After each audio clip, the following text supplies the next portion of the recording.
¿De dónde vino la idea del libro? Lo que quiero contar en el libro probablemente es una intuición que tuve desde joven de que la literatura tenía que ser no un instrumento de conocimiento o de erudición, sino un ventanal abierto a la vida.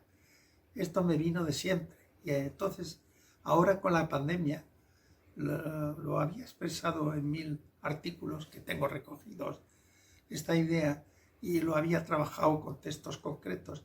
Se me ocurrió por el tiempo que me daba la pandemia para estar en casa recogido, el reunirlo y tratar de expresarlo de una manera que pudiera servir como testimonio de lo que ha sido para mí la literatura como una manera de no solo de saber, sino de vivir. Y ese era un poco el punto que me urgía y que tuve la ocasión en la paz de la pandemia de conseguir que fuera recogido en este libro. Entonces, ¿la ficción nos puede enseñar a vivir? La ficción es para enseñar a vivir. La ficción se suele creer que es para pasar el rato, para evadirse, y todo eso puede ser. Hay literaturas solo de evasión, pero la gran literatura es siempre espejo de la condición humana.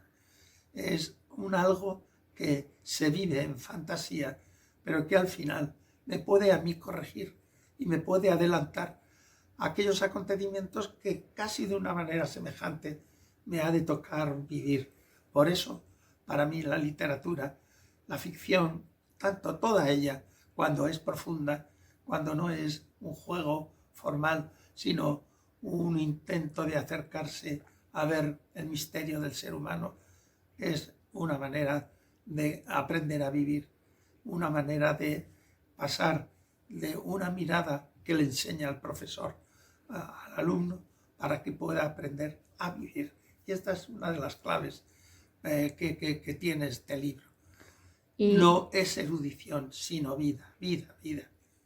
¿Y la poesía también nos puede enseñar a vivir? La poesía es probablemente la más delicada de entre los géneros, porque desciende a aspectos muy concretos, pero muy profundos de la realidad, sea del ser humano, sea del cosmos, y eso a su vez a mí me permite, sin duda alguna, a crecer en el vivir. Por ejemplo, en las pocas experiencias que cuento en el libro, porque no he querido hacer un anecdotario de los 1000 momentos que todos los profesores tenemos en las aulas, tuve la oportunidad, un hecho que me llamó la atención y me llenó de gozo, que es una alumna leyendo yo o estando estudiando en aquel COU de antes, una poesía de Salinas, de Razón de Amor.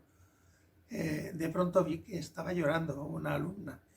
No le dije nada en el momento de la clase, seguí explicando, terminé, pero al salir en el pasillo me encontré con ella y le dije, oye, ahora sí me atrevo a preguntarte, ¿por qué llorabas? Y me dice, es que nunca había yo encontrado un escrito o unas palabras que reflejaran tan perfectamente lo que en este momento estoy viviendo en mi vida afectiva. Y yo le dije, ¿te has fijado que yo nunca pongo un 10 en literatura? Y se quedó sorprendida. Sí, pero pone sobresalientes y ya. Sí, sobresalientes sí, el 9 se lo pongo, porque con esfuerzo y tal lo sabe. Pero ¿por qué no pongo el 10? Pues porque sé que es solamente un aprender para pasar el examen.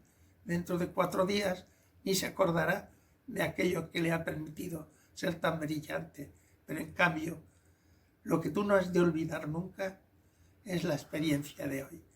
Y para mí la literatura es eso que has hecho tú, que has vivido. Y por eso el único 10 que pondría yo sería una experiencia como la tuya, donde el juego estético te ha llegado a tocar el corazón y ha llegado a decirte, pero si yo estoy viviendo algo semejante, ahí es donde está el esplendor de la verdad y la maravilla de la literatura y del arte en general, diríamos. Entonces, ¿qué significa aprender a mirar para aprender a vivir? Pues el juego que hacemos en el aula, yo bueno, se puede enseñar en casa, se puede ir con los amigos, ir enseñando mil momentos para aprender a mirar, pero yo lo hablo como profesor. Y como profesor, el aprender a mirar, he cogido ese verbo. Podría haber puesto aprender a leer para aprender a vivir, pero lo pongo en mirar porque es más abierto en su significación. Y entonces ese mirar me permite también concretarlo en el hecho de que yo cuando estoy leyendo no solo estoy haciendo algo puramente intelectual para comprender, para saber que sí, que todo eso es un instrumento que la cabeza ordena y te llena de crecimiento, diríamos. Pero si solo es para saber, si solo es para tenerlo dentro de ti y quedar bien en una reunión, no te dices sí, porque Calderón, porque Salinas, dice, ¿cuánto sabes? No me sirve. Yo lo que quiero es que si leo a Calderón, aprenda qué es el concepto de libertad. Y si leo un poema de Salinas, me emocionaré con las sutilezas de que para amar es necesario saber que tienes un tú mejor, que es el que yo tengo que descubrir. Y que incluso yo tengo un yo mejor, que el que me quiera me ayudará a crecer y descubrir. En ese instante, la maravilla del arte no es un juego de palabras, sino que es un instrumento de crecimiento y de vida. Pero lo mismo, cualquier poema, es decir, si yo digo, arriba canta el pájaro, abajo canta el agua, arriba y abajo se me abre el alma, estoy haciendo que mi vivir pueda darse cuenta de que tiene que estar abierto a la belleza que se cruza en mi camino. Ese árbol otoñal o ese florecer en un instante sorprendente en el jardín que cruzas o en medio de, si vas por el camino, por el bosque, cualquier momento. La belleza está en nuestro entorno, pero hay que saberla mirar. ¿Para qué? Para decir, no, para aprender a vivir. Porque entonces el gozo que te lleva adentro, te deja pleno. No vivimos en un mundo cenizo ni gris. Lo hacemos gris y cenizo los hombres. Pero la belleza está por todos los lados. Y es un componente que yo llamo la cenicienta de la educación. No enseñamos a ver la belleza, a vivir la belleza como si eso fuera una cosa secundaria. Vamos a por el oro, pero no vamos a por la belleza.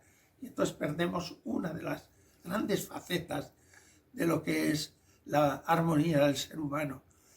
No digo que solo haya que mirar lo bello y olvidarte de lo que es, como decía Saint-Exupéry, hay que saber distinguir entre lo importante y lo urgente. Claro que tenemos que buscar lo urgente para suplir las necesidades básicas del ser humano. Pero si solo te quedas en eso, te quedas a media altura. Es necesario dar el paso hacia lo importante. Y lo importante es pues todo lo que tiene que ver con verdad, belleza y bien, que son claves para poder armonizar tu vida y hacer que vivas con una mayor plenitud. Eso es lo que entiendo y en fin, es un rollo de viejo, pero es algo que yo he vivido y que a mí me ha dado momentos importantísimos y que he querido reflejar no tanto en anécdotas, sino en la literatura misma, acercarme a un texto y que el texto se me convierta en expresión de algo fundamental que me clarifica internamente y que me da ánimos para tener una mayor dignidad y altura personal. Es un librillo testimonial, pero difícil de leer, porque hay que ver este testimonio a través de los textos que pongo para entender que la literatura y la ficción es una llamada a crecer en un vivir más digno, a la altura de la condición humana, en su dignidad inicial, claro.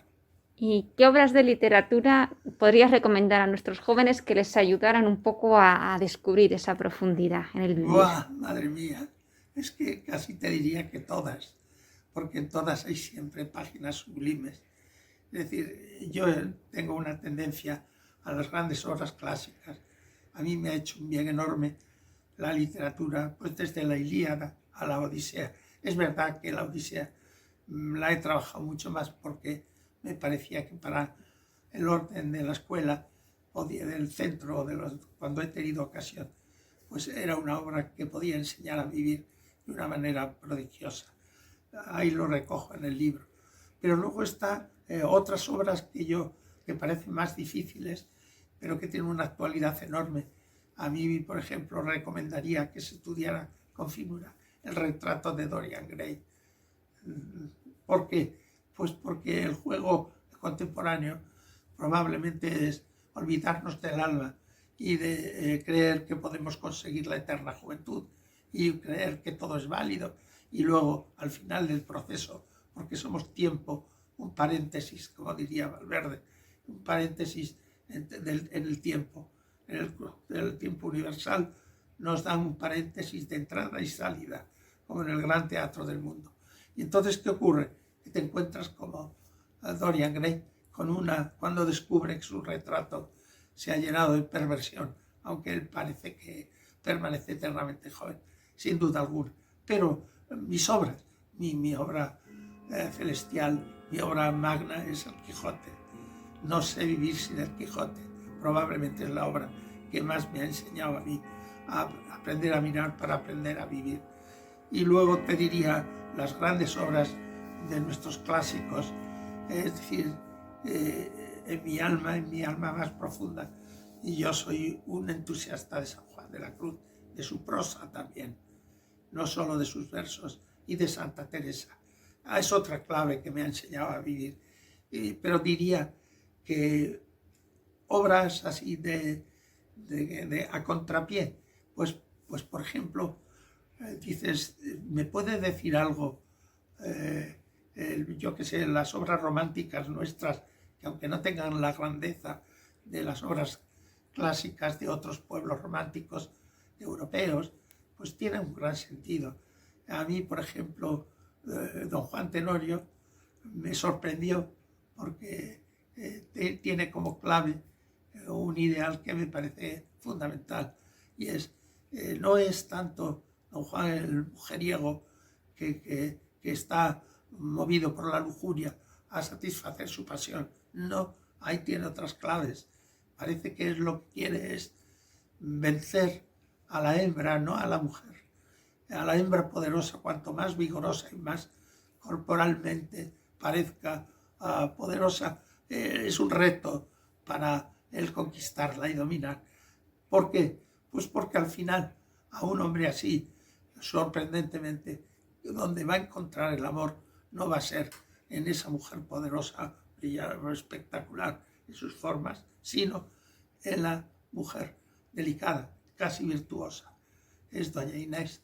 Doña Inés es el candor, y el candor mira por dónde la menos dotada físicamente, voy a decirlo así, se convierte en un ideal que puede transformar lo que ese hombre estaba buscando, no en su corporalidad o materialidad de las pasiones, sino en su espíritu.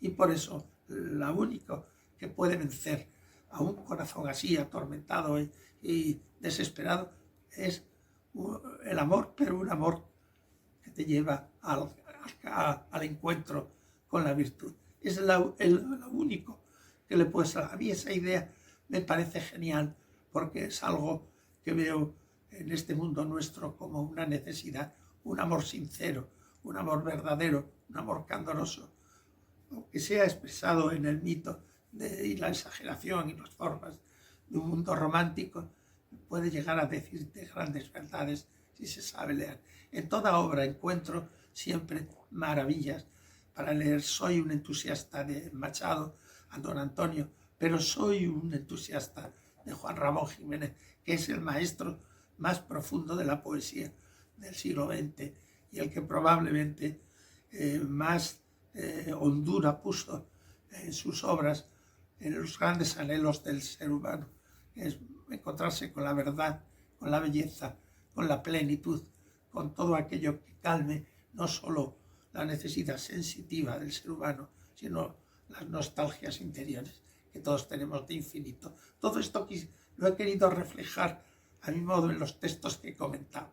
Y todo esto, pues he querido dejarlo como una especie de testimonio de lo que ha sido un poco mi vida. Por eso le llamo memorias, que no son memorias de una historia de personal, sino cómo he vivido yo la literatura y cómo la literatura me ha enseñado a vivir y a crecer en un sentido de humanidad.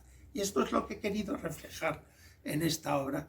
Ahora un poco llamando a un combate, por favor, id primero por la belleza, no vayáis a por la erudición, no vayáis a por el estudio de datos y de obras que eso no sirve para nada si las leéis y a cada obra os ayuda a descubrir un ángulo que os hace más humanos. Ese es mi aplauso. Muy bien, pues muchas gracias, Santiago.